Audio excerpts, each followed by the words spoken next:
Ay, ang very good naman ng anak ko nagre-review. Di ko na kailangang sabihan. O sige na, matulog ka na. Bukas na ulit yan. May pasok ka Yes, pa. mother. Matutulog na po mamaya. Nagre-review lang saglit. O sige na anak, mauna na ako sa'yo. Tulog ka na rin later ah.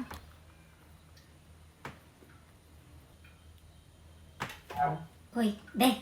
Be, nandyan ka pa? Oh, bakit? Ano yun? Ito yung listahan ng utang mo, bukas sisingilin ko na to ha. O sa kantin nakautang ka sa akin 700. Pamasahe, 92. Pero go na, 90 na lang. Tapos, yung sa load, 300. O, nung isang araw yon.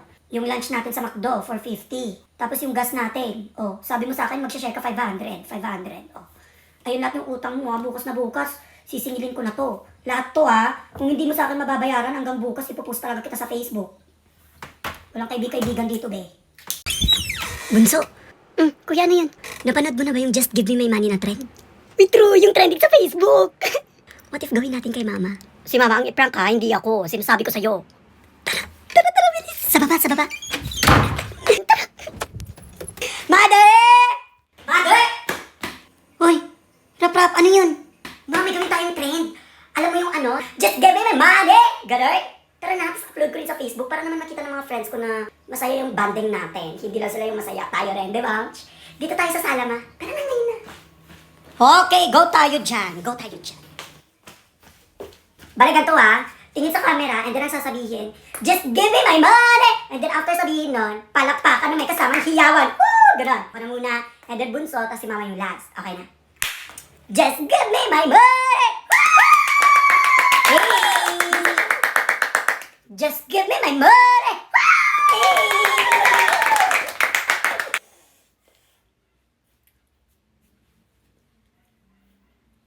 Just give me my money!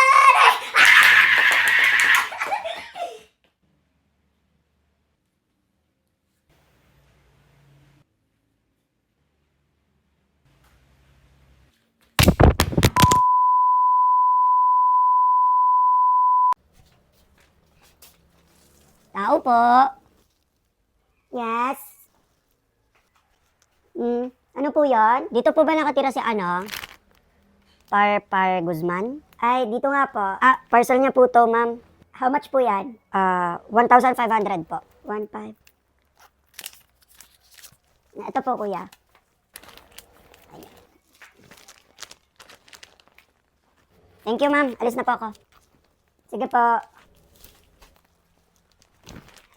Ay, Diyos ko, mga bata talaga ngayon. Ang tatalino. Parpar? Alam, mama, thank you very much po for paying my bag. I love you, mama. Uy, pero anak ka, in fairness, ang ganda ng bag na napili mo. Yes, mama, that's right. That's why I chose this bag for myself kasi it's very cutesy. Pero madaya ka, ako naman ang nagbayad. Tao po. Rap Guzman? Ay!